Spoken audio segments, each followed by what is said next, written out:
Hi, and welcome back. I'm sure you already know the topic of this episode from the thumbnail. So, without wasting time, let's begin. When I was a little girl, every time I looked at myself in the mirror, I would say, I'm a beauty queen. Even if I experienced a racist or discriminatory situation, I knew it was bad, but it didn't affect me deeply. However, things quickly turned into a nightmare. Every time I looked in the mirror, I felt disgusted by my own face. When I reached fifth grade, I transferred to a public school where most students were ill-mannered and held many wrong ideas.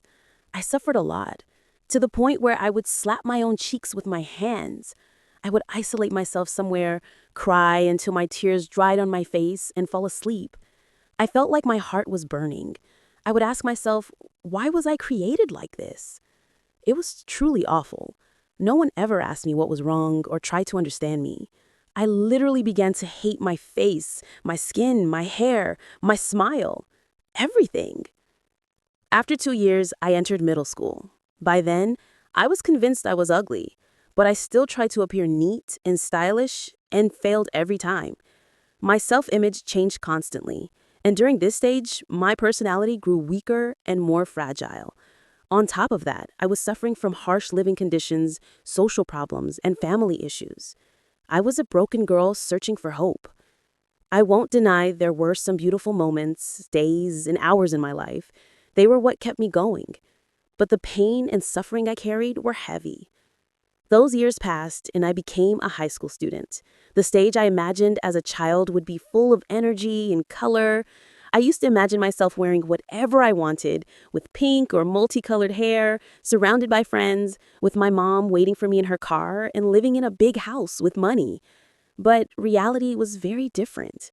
Not everything you wish for comes true. Anyway, in my first year, I met a girl, and the least that could be said about her is that she was stunningly beautiful. She was in the same class and soon became my close friend. Everything seemed fine at first, until something changed inside me.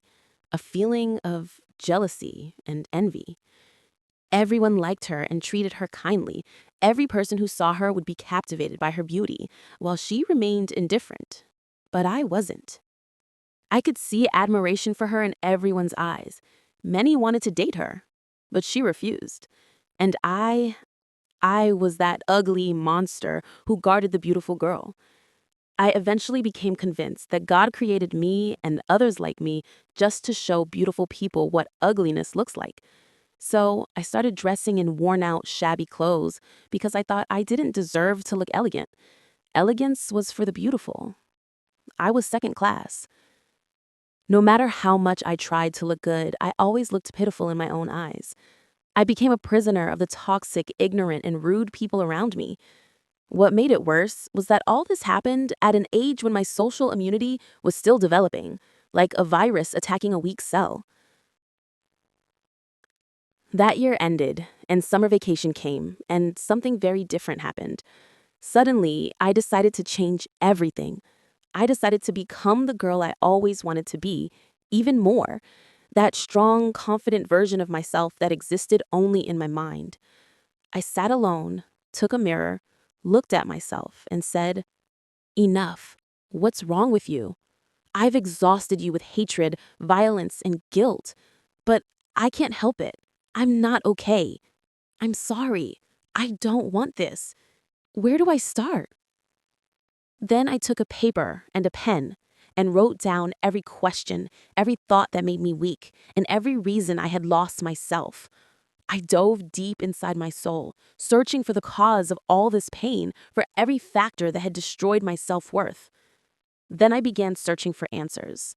And with every answer I found, one knot inside me loosened, until almost all of them were gone. Each time I found clarity, I felt peace, a feeling I can't even describe. I realized there was nothing wrong with my appearance. The problem was with people. I shouldn't have cried. They should have, for their ignorance and cruelty. I had simply encountered people full of hate, bitterness, and insecurity who projected their pain onto me. Their inner emptiness made them act with malice.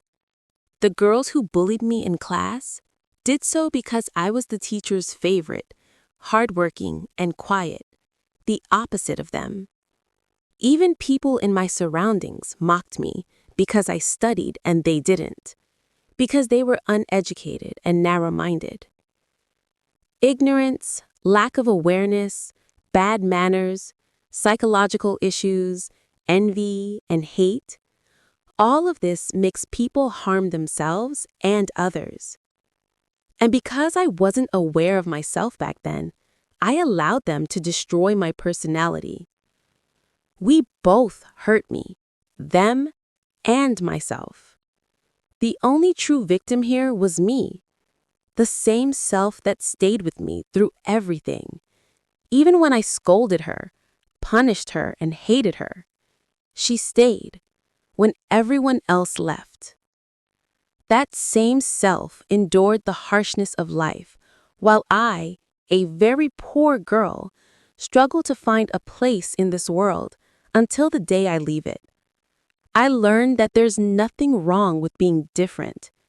Thin, chubby, having a wide forehead, big ears, short, tall, wearing glasses, having curly or coarse hair, a big nose.